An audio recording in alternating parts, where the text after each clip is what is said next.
Okay, good morning, good afternoon, good evening. आज हम लोग जो है 11th क्लास की ज्योग्राफी का जो है चैप्टर नंबर जो है 4 करने वाले हैं, जो है distribution of ocean and continents. ठीक है, ओके। हमने प्रीवियस चैप्टर में study the interior of earth के बारे में पढ़ा था, है ना। और you are already familiar with world map. You have you know that continents जो है सिर्फ 25% of the surface of earth जो है कवर करते हैं, और बाकी जो है वाटर बॉडीज हैं ओशन की, है ना। तो जो है द पोजीशन जो कॉन्टिनेंट की और ओशन बॉडीज़ की जो है मैप पे देखते हैं, वो सेम नहीं थी पास्ट में, were not the same in the past. Moreover एक वेल एक्सेप्टेड फैक्ट ये है कि ओशन और continent will not continue in to enjoy their present position time to come. के ये भी एक फैक्ट है, जो ओशंस और वाटर बॉडीज जहाँ आज हैं वहाँ फ्यूचर में नहीं रहेंगी। दे आर कंटिन्यूसली क्या हो रहा है, even it is true that continent और ocean have changed and are changing its position. वो चेंज हुए हैं अपनी पोजीशन से, और दे आर ऑलरेडी, क्यों ओशन और बॉडीज वाटर बॉडीज जो है, जो कॉन्टिनेंट है वो मूव कर रहे हैं। इसके आंसर पता है कहाँ फर्स्ट है, कॉन्टिनेंटल ड्रिफ्ट। जो कॉन्टिनेंट्स जो हैं ड्रिफ्ट हो रहे हैं एक जगह से दूसरी जगह। Observe the shape of the coast line. Atlantic ocean आप की बाउंड्री देखोगे ना, और कोस्ट लाइन की आप एक सिमेट्री देखोगे on either side of the ocean. Atlantic ocean के आइदर साइड की जो कोस्ट लाइन्स हैं, है ना। No wonder many scientist thought of this similarity and consider the possibility of to America and Europe and Africa to be at once joint. आप इनकी boundaries देखोगे ना, जिस तरीके से ये कट शेप्ड है, तो साइंटिस्ट ने जो है ये कंसिडर किया कि कभी जो है अमेरिका की दोनों साउथ और नॉर्थ अमेरिकाज और यूरोप और अफ्रीका जो है एक लैंड मास हुआ करता था। दे वर जॉइंट टुगेदर। ठीक है। और from the known records of the history of the science, जैसे अब्राहम ओटिलस ने कहा था, एक डच मैप मेकर था जिसने फर्स्ट टाइम प्रपोज किया था ये पॉसिबिलिटी 1596 में। एंटोनियो पेल्ग्रिनी है, ये भी इसने में ड्रॉ मैप किए थे 3 कॉन्टिनेंट्स के जब उसने। लेकिन सबसे पहले जिसने जो है इस बात के बारे में बात की थी वो है एल्फ्रेड वैगनार। एल्फ्रेड मैगनार एक जर्मन मेट्रोलॉजिस्ट था, जिसने पुट फोर्थ की कॉम्प्रीहेंसिव आर्ग्यूमेंट इसके फेवर में कॉन्टिनेंटल, किसके बारे में, कॉन्टिनेंटल ड्रिफ्ट थ्योरी के बारे में 1912 में। किसने, एल्फ्रेड वैगनार ने। उसने कहा डिस्ट्रीब्यूशन ऑफ ओशन और कॉन्टिनेंट के बारे में, इसके अकॉर्डिंग जो सारे कॉन्टिनेंट आज दिख रहे हैं हम लोगों को, यूरोप, एशिया, अफ्रीका, अमेरिकाज, है ना, वो एक सिंगल कॉन्टिनेंटल मास था।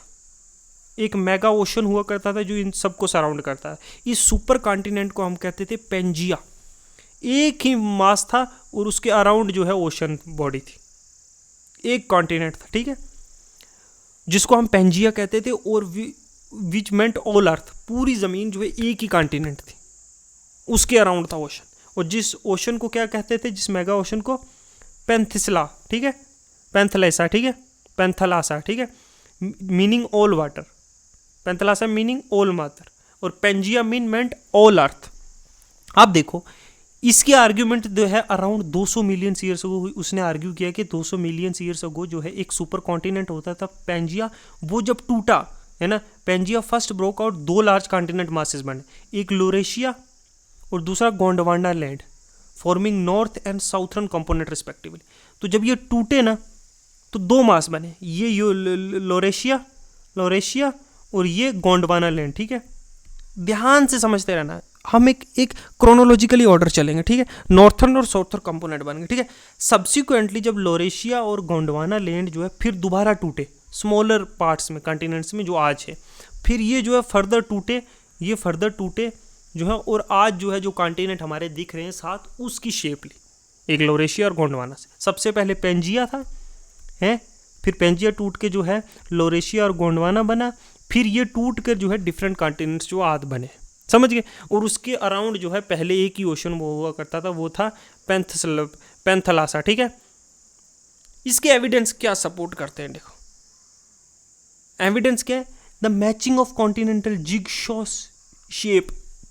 अगर तुम अफ्रीका की और साउथ अमेरिका की शोर लाइन को एक दूसरे के साथ जोड़ोगे, तो आप ये देखोगे बहुत सारी फेमिलिटीज आपस में जुड़ जाएंगी। जैसे ये है, ऐसे है, उसका शेप है, समझ लो ये इसका अपने साउथ अमेरिका का, और अफ्रीका का शेप जो है ऐसे है, ये ऐसे शेप है।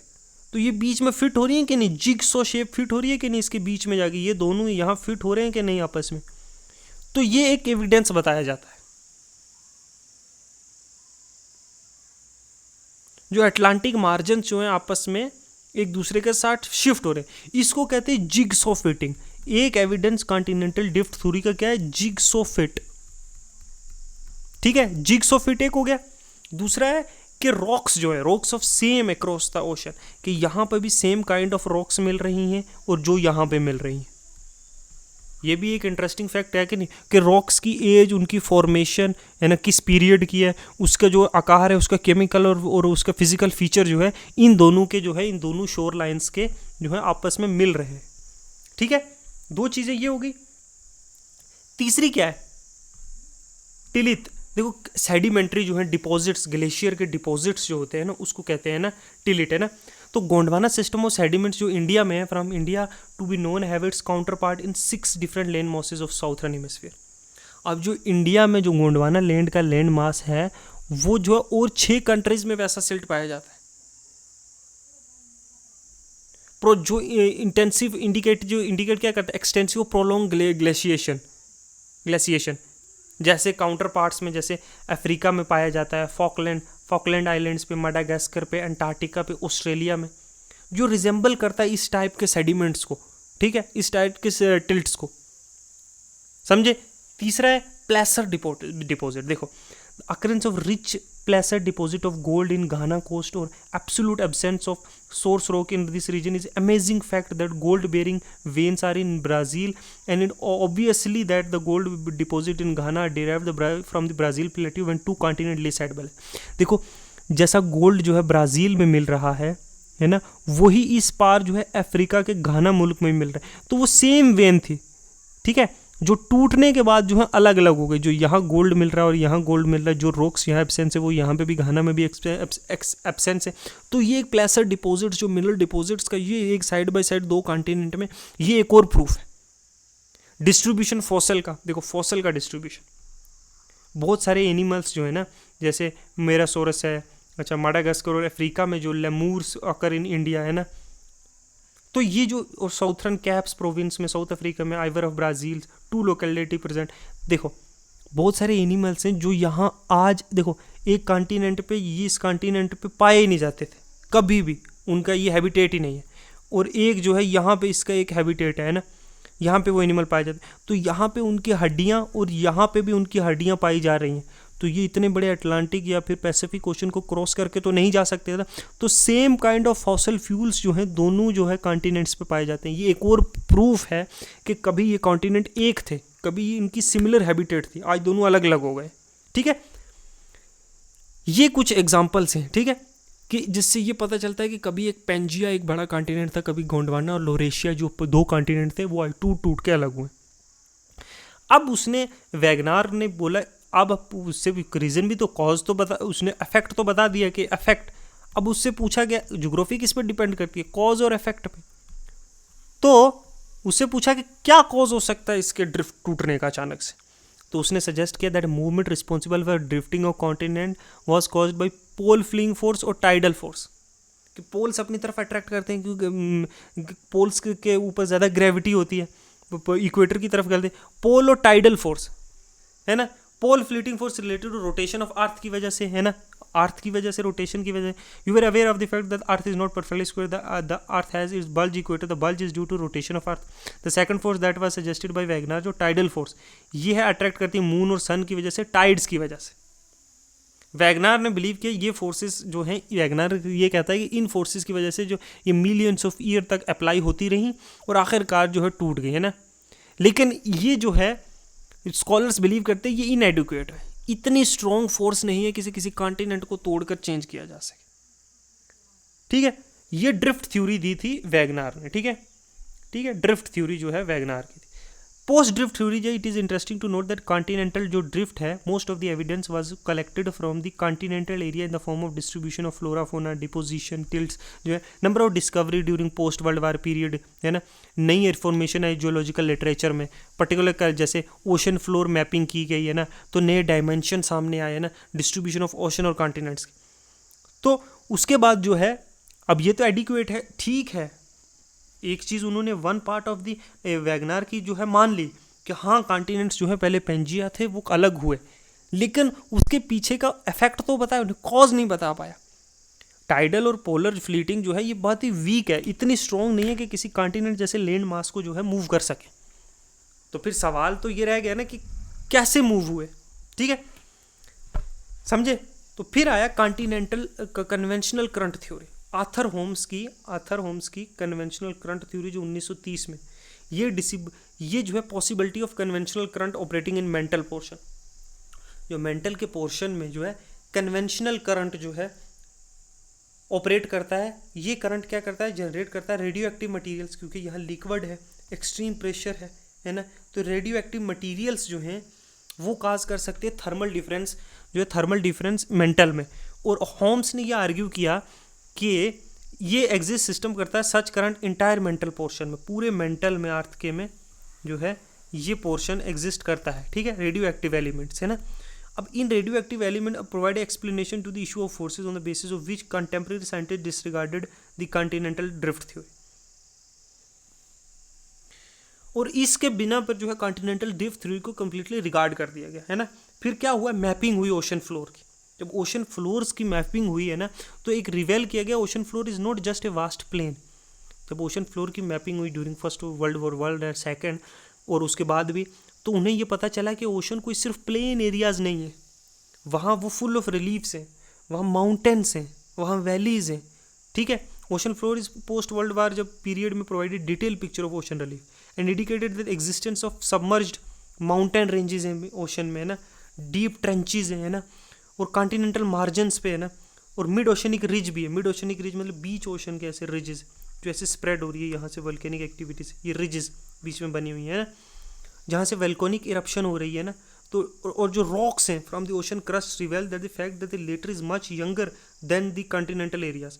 जो ओशन के मिड ओशनिक रिज में ये जो हैं, ये रॉक्स हैं जो बीच में क्रिएट हुई हैं वोल्केनिक एक्टिविटी से, ये बहुत यंग हैं एज कम्पेयर टू जो है कॉन्टिनेंट्स की जो रॉक्स, ठीक है। एक ये चीज़ पढ़ ली, जो rock either side of ridge हैं वो equidistant location from the crust were found to have remarkable similarities both in terms of their constituent and their ages. अब देखो ये है, यहाँ पे करते हैं, ये बीच में एक रिज है ओशन जहाँ से वोल्केनो निकल रहा है, ठीक है। एक बार निकला, ठीक है, ये फिर दूसरी बार निकला तो और आगे मूव हो गया, ये हुआ ना, ये आगे मूव हो गया एरिया, तो ये एक्सपैंड हो रहा है ना, न्यू एरिया फॉर्म्ड हो रहा है यहाँ पे, ठीक है। और उन्होंने ये जाना कि जो ये इसकी एज है और इसकी एज है ये सिमिलर है, समझे। ओशन के जो नीचे से लावा निकल रहा है उससे जो रॉक फॉर्मेशन हो रही है, ये जो लावा निकल रहा है ना ओशन रिज से बीच में से यहाँ एरिया से, तो उससे क्या है, ये जो ओशन की और ये जो रॉक है इसकी एज जो है फॉर्मेशन की वो सेम है, इसकी और इसकी सेम है, और निकल रहा है लावा तो और अंदर जो है रिज के अंदर लैंड फॉर्म हो रहा है, ठीक है, सरफेस फॉर्मेशन हो रही है, एक्सपैंड हो रहा है नीचे से ना अर्थ, कहीं और से अर्थ डिस्ट्रक्ट भी हो रहा होगा, लेकिन ये क्या है, डाइवर्जेंस जोन है। मैंने आपको बताया तो जब दो प्लेट्स आप एक दूसरे से दूर जाती है, ठीक है, सॉरी, तो ये इसकी इनकी एज जो है ना एक दूसरे से सिमिलर है दोनों साइड ऑफ रिजेस में। तो इससे ये पता चला कि हाँ क्या कि ओशन फ्लोर कॉन्फ़िगरेशन, इनसे हमने क्या जाना कि हाँ ओशन जो है एक्सपैंड हो रहा है, अर्थ जो प्लेट्स मार्जिन से वो मूव हो रही हैं, ठीक है, समझा। देखो ये देखो ओशंस के, देखो ये कॉन्टिनेंटल शेल्फ है, ये शेल्फ जो है ये ओशन के सरफेस पे होता है, ठीक है, ये जो ओशन के जो किनारे, ठीक है, यहाँ शेल्फ होता है, यहाँ जितनी भी फॉसल फ्यूल्स हैं, रिवर के भी जो मटेरियल्स हैं, रिवर्स यहाँ आके फ्लो करते हैं, यहीं पे जाते हैं शेल्फ पे। फिर आता है कॉन्टिनेंटल स्लोप जहाँ एकदम हाइट नीचे जाने लग जाती है, और फिर आता है कॉन्टिनेंटल फ्लोर, ये फ्लोर आ जाता है कॉन्टिनेंट्स का, प्लेन एरियाज, माउंटेन रिलीफ्स, यहाँ ये स्लोप है जो एकदम से ज़मीन से, जब कॉन्टिनेंट, ये कॉन्टिनेंट है, इसके ऊपर शेल्फ है, थोड़ा सा यहाँ पानी तो रहेगा ओशन का, है ना, तो ये शेल्फ है, यहाँ से एकदम स्लोप होता है, फिर आगे फिर ओशन बेसन आ जाता है, ठीक है। कॉन्टिनेंट मार्जिन्स क्या है, एक देखो कॉन्टिनेंट मार्जिन्स क्या है कि आप क्या करते हो, कॉन्टिनेंट है आपका, है ना, उसके शोर लाइन है, मतलब उसका किनारा और डीप एशियन बेसन के बीच का एक ट्रांजिशन फेज होता है, ये कॉन्टिनेंट, ये मार्जिन्स है, ये देखो ये मार्जिन है कॉन्टिनेंट, यहाँ ये कॉन्टिनेंट है और ये मार्जिन है, ये एरिया जो है, ठीक है। Of these areas, the deep sea trenches or the areas which are the considerably interest in far of distribution of ocean and continent concerned. देखो एबैसल प्लेन क्या है? एक्सटेंसिव जो प्लेन है जो समुंदर के जो है ना कॉन्टिनेंट मार्जिन और मिड ओशनिक रिजेस के बीच में पाए जाते हैं, ठीक है। समुंदर के अंदर भी तो प्लेन्स पाए जाते हैं, इसको कहते हैं एबैसल प्लेन्स, जहाँ कॉन्टिनेंट के सेडिमेंट्स मूव हो जाते हैं बियॉन्ड द मार्जिन और डिपॉजिट हो जाते हैं। मिड ओशनिक रिज के बारे में मैंने अभी यहाँ आपको कम्प्लीटली ऐसे समझाया कि कैसे जैसे वो बीच में से वोल्केनिक एक्टिविटीज़ होती है, ये भी रिजेस बन जाती हैं बड़ी बड़ी, यहाँ पे जो वोल्केनो एक्टिविटीज़ यहाँ पे भी इकट्ठा हो जाता है, रॉक्स की फॉर्मेशन हो जाती है ओवर द टाइम, ये जो है कूल होके, ठीक है। ये ओशनिक रिजेस आ गई, ठीक है। ये देखो mountain system with in the ocean, एक चेन ऑफ माउंटेन बन जाएगा ना, वोल्केनिक एक्टिविटीज़ हो के अपलिफ्ट हो के एरियाज, तो surface earth through submergence under the oceanic water, ये सेंट्रल ड्रिफ्ट है, क्रेस्ट फॉर्मेशन हो जाता है, ठीक है। ये मिड ओशनिक रिजेस।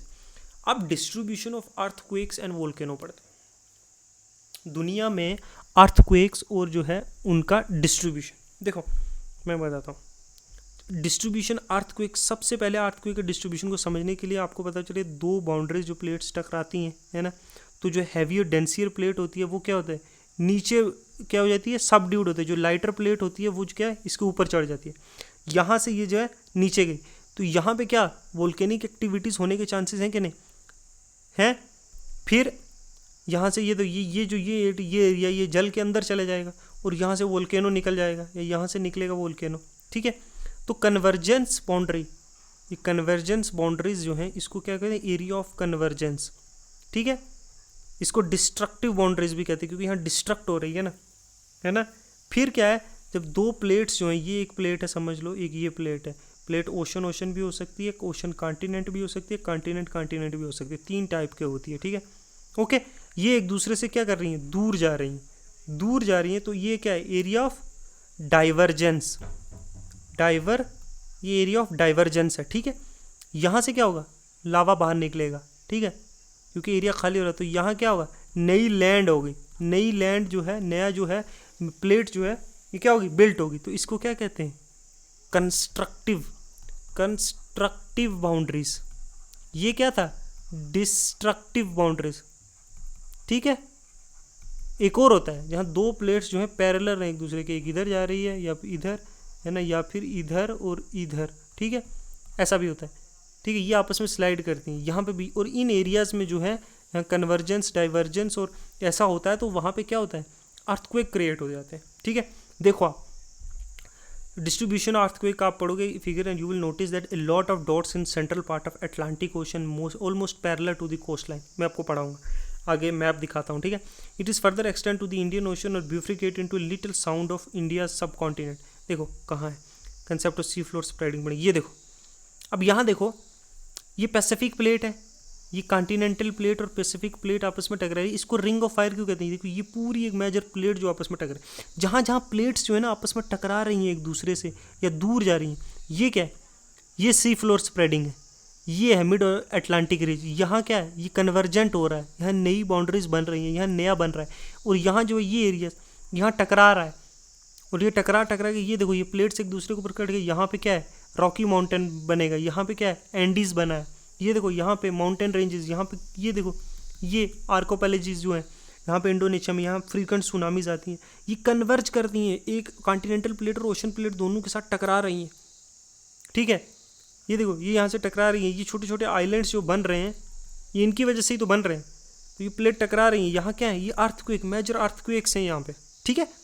यहाँ पे वोल्केनिक एक्टिविटीज़ होती हैं मोस्ट ऑफ दी, ये एरियाज तभी तो इतना वनरेबल होता है। आपने सुनामीज़ के बारे में सुना होगा, ये साउथ एशिया में, इंडोनेशिया पार्ट में, तो दीज आर द यही तो वो एरियाज़ हैं कि जहाँ पे प्लेट्स जो हैं या तो टकरा रही है, कन्वर्ज हो रही हैं, हो रही हैं क्या, डाइवर्ज, ठीक है। ये मैंने आपको समझा दिया। मैं आप देखते हैं सी फ्लोर स्प्रेडिंग, जो मैंने अभी आपको सी फ्लोर स्प्रेडिंग जो है कि post drift study considerable information, जैसे ये देखो ये यहाँ सी फ्लोर स्प्रेड हो रहा है आपस में, जो मैंने अभी आपको दिखाया कि बीच में से देखो अवेलेबल एट वैगनर ने जो ये पोस्ट जो कंसेप्ट दिया था कॉन्टिनेंटल ड्रिफ्ट का, पर्टिकुलरली ओशन मैपिंग के बाद और पीलो मैग्नेटिक स्टडीज़ के बाद, जो मैग्नेटिक जो फील्ड है प्रॉपर्टी है और रॉक्स की जानने के बाद हमें ये रियलाइज़ हुआ थे कि बीच में ओशनिक रिजेस जो बनी हैं और वोल्केनिक eruption जो हो रहा है commonly they bring huge amount of lava to the surface.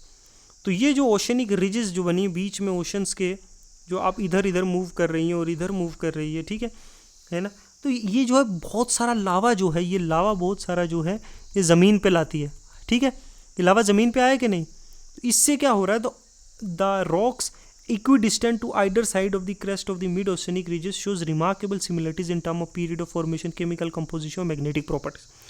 और अब जो ये रॉक्स निकल रही हैं, ये देखो ये जो रॉक्स निकलेंगी यहाँ पे जो रॉक्स आएंगी, ठीक है, क्योंकि ये लावा निकल के तो आ रहा है ना, आउटपोर तो हो रहा है ना ये लावा, तो इनकी जो है मैग्नेटिक प्रॉपर्टी से लेके केमिकल कंपोजिशन और डेट ऑफ जो है मैन्युफैक्चरिंग, जो डेट ऑफ जो सिमिलर है, बहुत ज़्यादा क्या है, सिमिलर है एक दूसरे से, ठीक है।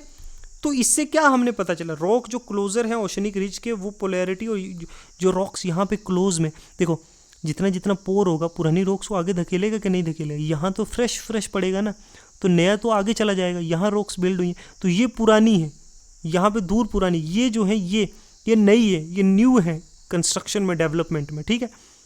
तो इनकी नॉर्मल पोलैरिटी और यंगर है। तो एज ऑफ रॉक जो इंक्रीज हो रही है जैसे जैसे हम जो है ओशनिक रिज से दूर जा रहे हैं, एज बढ़ रही है। इधर आ रहे हैं तो क्या हो रही है, एज कम हो रही है, इधर जा रहे हैं तो एज बढ़ रही है, समझे। तो oceanic crust rocks are much, जो ओशन की क्रस्ट है उसकी रॉक जो है यंगर है बहुत ज़्यादा age compare to continental rocks. Age of ocean crust rock nowhere more than 200 million, 2000 million years old से कहीं पे भी नहीं है, जबकि कॉन्टिनेंट की 3200 मिलियन ईयर ओल्ड से भी पुरानी रॉक्स। तो इससे क्या हुआ, जो सेडिमेंट्स है ओशन फ्लोर पे वो बहुत थिन है, पतले हैं। साइंटिस्ट ने एक्सपेक्ट दैट ओशन फ्लोर जो है वो were as old as continent है। साइंटिस्ट ने तो यही बिलीव किया था ना कि ओशन और वो भी उतना ही पुराना है जितना जो है कॉन्टिनेंट है। लेकिन देखो period of much longer duration, however now with sediment column found to be older than 200 million से। लेकिन जो है अर्थ जो है नया नया मैग्मा प्रोड्यूस कर रही है नीचे से जो है, तो वो ओशन जो है स्प्रेड हो रहा है, ओशन सरफेस जो है स्प्रेड हो रहा है कि नहीं। तो डीप ट्रेंचेस जो हैं वो deep seated earthquake occurrence while in the mid oceanic ridges area the quake foci have been shallow depths.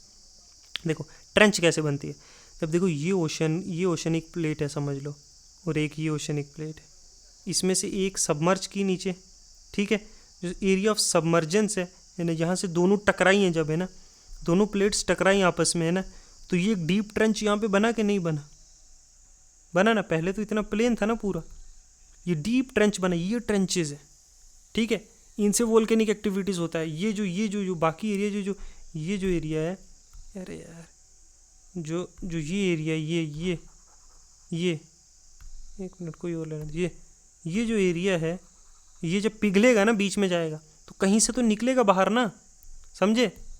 तो फैक्ट आर डिटेल्ड एनालिसिस, और जो मैग्नेटिक प्रॉपर्टी रॉक की दोनों साइड्स पे ओशनिक रिजेस के जो हैं वो लेस है। तो हेस ने 1961 में एक हाइपोथेसिस प्रपोज की, उसके मुताबिक सी फ्लोर स्प्रेडिंग की हाइपोथेसिस, ठीक है। उन्हें आर्ग्यू किया कि कांस्टेंट इरप्शन से क्रस्ट में जो है ओशनिक रिजेस में रप्चर हो रहा है ओशन क्रस्ट में, और नई लावा जो है वेजेस इनटू इट और pushes ocean crust to either side.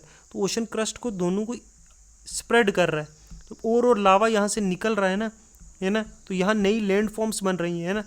तो क्या हो रहा है, ये जो है रिज को दूर पुश कर रहा है, ठीक है। और इसीलिए यहाँ पे जो है कंपेरेटिवली यंगर जो है रॉक्स मिलती हैं यहाँ के, ये ओल्डर है क्योंकि ये दूर पुश कर दिया गया है ओशन क्रस्ट को, ठीक है।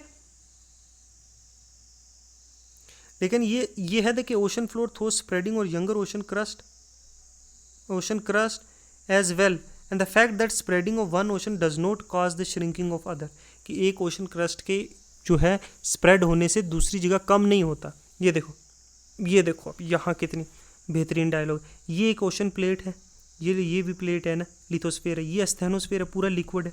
ये देखो यहाँ पे जो है ये जो स्प्रेड हो रही है, इधर दूर जा रही हैं, बीच में एक सुराख हो रहा है, एक लाइन बन रही है, ओवर द टाइम ये और स्प्रेड होगा तो ये जो है लावा बाहर निकलेगा, है ना, निकलेगा। यहाँ नई लैंडफॉर्म बनेगी कि नहीं बनेगी, कूल होके बनेगी ना, और ये कहीं और से वोल्केनो हॉटस्पॉट निकलेगा, जो अंदर आएगी वो कन्वर्जेंस में होता है, सॉरी ये डाइवर्जेंस का है, ठीक है। अब यहाँ पे जो है डाइवर्जेंस, यहाँ पे कन्वर्जेंस हो रहा है। एक कॉन्टिनेंटल प्लेट आई, ओशनिक प्लेट आई, ओशनिक प्लेट का क्या है, ज़्यादा डेंस होती है, जो डेंस प्लेट है वो नीचे जाएगी। अब नीचे जाएगी तो ये एरिया पूरा पिघल जाएगा कि नहीं, स्टेनोस्फीयर में जाके पिघला, तो कहीं और से वोल्केनो जाके बाहर तो एरप्ट होगा ना बैलेंस क्रिएट करने के लिए, तो रिफ्ट वाली जनरेट होगी और एक यंग प्लेट जो है, यंग प्लेट बाउंड्री बनेगी नहीं काट के। ये देखो माउंटेन का इरप्ट हुआ, ये वोल्केनो एक्टिविटीज़ इस तरीके से। ये डाइवर्जेंट प्लेट है, ये क्या है कन्वर्जेंट है, यहाँ पे ये सॉरी ये कन्वर्जेंट है, यहाँ पे ये कंजर्व हो रही है, ये डाइवर्ज हो रही है। ये ट्रांसफॉर्म प्लेट बाउंड्री होती है जहाँ नहीं बनता है और बन रहा है लैंड फॉर्म। कन्वर्जेंट्स पे जो है डिस्ट्रक्ट हो रहा है।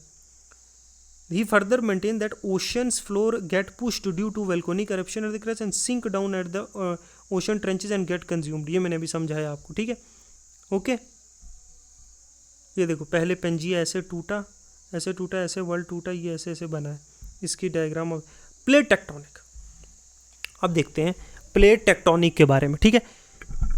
देखो since the advent of the concept of sea floor spreading, the interest in the problem of distribution of ocean and continental was revived। C floor spreading जब से दिया इसने, सी फ्लोर स्प्रेडिंग की थ्योरी जब से आई है ना, तो उससे क्या हुआ, हेस ने जब सी फ्लोर स्प्रेडिंग का कंसेप्ट दिया तो 1967 में मैकेंजी और पार्कर ने also Morgan independently collected the available data and came out with another theory. Sea floor spreading theory Hess ने दे दी। अब उन्होंने बोला प्लेट टेक्टोनिक जो आपस में कन्वर्ज हो रही है और डाइवर्ज हो रही है, उन्होंने एक कंसेप्ट दिया प्लेट टेक्टोनिक्स का, ठीक है। इसके अकॉर्डिंग देखो plate tectonic plate is also called lithospheric plate. ये लिथोस्फेरिक प्लेट है जो मैसिव इरेगुलर शेप के स्लैब है रॉक के, है ना, ठीक है। वो generally compose of both continental और ओशन क्रस्ट के, दोनों के हैं ना। यहाँ पे डायग्राम में देखो, ये देखो यहाँ पे ओशनिक क्रस्ट है। अगर यहाँ पे ओशनिक है तो यहाँ पे जो है ओशन है, यहाँ पे कॉन्टिनेंटल क्रस्ट है। ये ऊपर प्लेट्स मूव कर रही हैं, देखा ऊपर पूरा एक सरफेस जो लिथोस्फेयर मूव कर रहा है, ये स्थैनोस्फेयर है लिक्विड, ठीक है, उसके ऊपर एक प्लेट मूव कर रही है, समझे। तो उसने क्या किया है कि plate move horizontally over the asthenosphere, और स्थैनोस्फेयर के ऊपर एक रिजिड यूनिट में हॉरिजॉन्टली मूव करती है। और लिथोस्फेयर जो है इंक्लूड जो क्रस्ट और टॉप मेंटल है, जिसकी थिकनेस 5 से 100 किलोमीटर तक है ओशन में, और 200 किलोमीटर होगी कॉन्टिनेंट में, ठीक है। ये एक दूसरे के ऊपर मूव कर रहे हैं, ठीक है। जो यूरेशियन प्लेट है may be called continental plate. Theory of plate tectonic propose the earth का जो लिथोस्फेयर है वो डिवाइडेड इंटू 7 मेजर प्लेट और कुछ माइनर प्लेट्स। जितने भी यंग माउंटेन रिजेज हैं, ट्रेंचेज हैं, फॉल्ट्स हैं सराउंड दीज मेजर प्लेट्स, ठीक है। कौन कौन सी, जैसे एंटार्क्टिका और सराउंडिंग प्लेट है। ये देखो ये नास्का प्लेट है, यहाँ से ऐसे, ये देखो ये इसके साथ कंटिन्यूसली टकरा रही है। और यहाँ पे जो है माउंटेन कौन सा बना हुआ है, एंडीज माउंटेन है ना यहाँ पे बना हुआ, ठीक है। फिर देखो ये देखो जॉन डी फूके प्लेट है, ये देखो ये सैन एड्रीज स्मॉल, ये माइनर प्लेट है। ये मेजर प्लेट देखो, है ना, ये देखो ये मेजर प्लेट है। इंडो ऑस्ट्रेलियन प्लेट है, ये देखो ये यहाँ से ऐसे, ये देखो ये, ठीक है। ये देखो ये बड़ी, ये पैसिफिक प्लेट है सबसे बड़ी, यहाँ भी ये रिंग ऑफ फायर मिलता है, ठीक है। ये आपस में कंटिन्यूसली जो है, ये देखो ये प्लेट, ये देखो मिड ओशनिक रिज जहाँ पे जो है सी फ्लोर स्प्रेडिंग हो रही है, ठीक है। मिड ओशनिक रिज है ये, यहाँ से लेके यहाँ, ठीक है। कंटिन्यूसली सी फ्लोर स्प्रेडिंग होगा, मिलियंस ऑफ ईयर्स बाद यहाँ पे भी शायद लैंड हो सकती है, ठीक है, और कोई और एरिया सबमर्ज हो जाएगा। तो ये जितनी भी प्लेट्स हैं, ये जो अराबियन प्लेट, ये आपस में कन्वर्ज डाइवर्ज हो रही हैं कॉन्टिन्यूसली, और इससे अर्थक्वेक वोल्केनो एक्टिविटीज़ भी हो रही हैं। नई लैंड फॉर्म हो रही है कहीं पे, और कहीं पे कुछ लैंड सबमर्ज हो रही है इसकी वजह से, ठीक है। ये है एक प्लेट टेक्टोनिक्स का बेसिक पार्ट, ठीक है। इसमें बहुत सारी प्लेट्स इसने बनाई, फूजो प्लेट्स है, ये डाइवर्जेंस बाउंड्री देखो। When new crust is generated as a plate pulls away from each other. Divergent boundary मैंने बताया जब प्लेट्स जो हैं एक दूसरे से दूर जाती हैं, ठीक है, उसको बोलते हैं डाइवर्जेंट बाउंड्रीज। इससे क्या होता है, प्लेट एक दूसरे से दूर जाती हैं और स्प्रेड होती हैं। उससे क्या होता है, बेस्ट नोन एग्जांपल जो है मिड अटलांटिक रीच, ये मिड अटलांटिक रीच, ये इसके बारे में बात कर रहा हूँ। ये बेस्ट एग्जांपल है, ये एक दूसरे से दूर जा रही हैं, ठीक है, ओके। और स्प्रेडिंग और फिर जो है एट दैस अमेरिकन प्लेट जो है सेपरेटेड फ्रॉम यूरेशियन और अफ्रीकन प्लेट्स, ये भी उसी का एग्जांपल है। और इससे क्या हो रहा है कि अफ्रीकन प्लेट और जो यूरेशियन प्लेट है वो एक दूसरे से क्या हो रही हैं, दूर जा रही हैं, अमेरिकन प्लेट, यूरेशियन और अफ्रीकन, ठीक है। कन्वर्जेंट बाउंड्रीज क्या होती हैं, जहाँ क्या है सबडक्शन जोन हो, जहाँ एक प्लेट जो है, ये एक प्लेट है और ये दूसरी प्लेट है, ये दोनों टकराई हैं ना, कन्वर्जेंट बाउंड्रीज में, और एक जो है जो हैवियर प्लेट है वो नीचे जा रही है ना, कन्वर्ज हो रही है आपस में, ये डिस्ट्रक्ट सबडक्शन जोन है। ये तीन वे से कंजप्शन है, बिटवीन ओशन और continent plate, between ocean plates है ना, दो ओशन प्लेट्स। देखो इसमें देखो ना, कन्वर्जेंट में या तो एक होगी ओशन प्लेट, एक ओशन प्लेट होगी, एक होगी कॉन्टिनेंट प्लेट, है ना, एक दूसरे से टकराएंगे। ओशन प्लेट जो डेंस होगी नीचे जाएगी, या ओशन प्लेट होगी जिसमें दो में से जो भी डेंस होगी वो नीचे जाएगी, या कॉन्टिनेंट प्लेट में भी कन्वर्जेंस हो सकता है। ठीक है, समझे, इस तरीके से होता है। ओके, फिर है transform boundaries when crust is neither not destroy, जब ना तो क्रस्ट प्रोड्यूस हो रही है ना डिस्ट्रॉय हो रही है, वो हॉरिजॉन्टली एक दूसरे से, देखो ये एक प्लेट मूव कर रही है, दूसरी प्लेट ये मूव कर रही है, समझ लो, एक उधर जा रही है, एक इधर आ रही है ना। ये जो है ट्रांसफॉर्म बाउंड्री, ना तो कोई नई लैंड कंस्ट्रक्ट हो रही है ना पहली खत्म हो रही है। ठीक है, ठीक है, ये परपेंडिकुलर जैसे ज़्यादातर मिड ओशनिक रीजेस में भी होती है। Eruption do not takes place all along the entire crust at the same time, ये होता है। ठीक है, तो ये है। अब है रेट ऑफ प्लेट मूवमेंट। देखो रेट ऑफ प्लेट मूवमेंट जो है बहुत स्लो मूवमेंट होता है, less than 2.5 centimetre per year.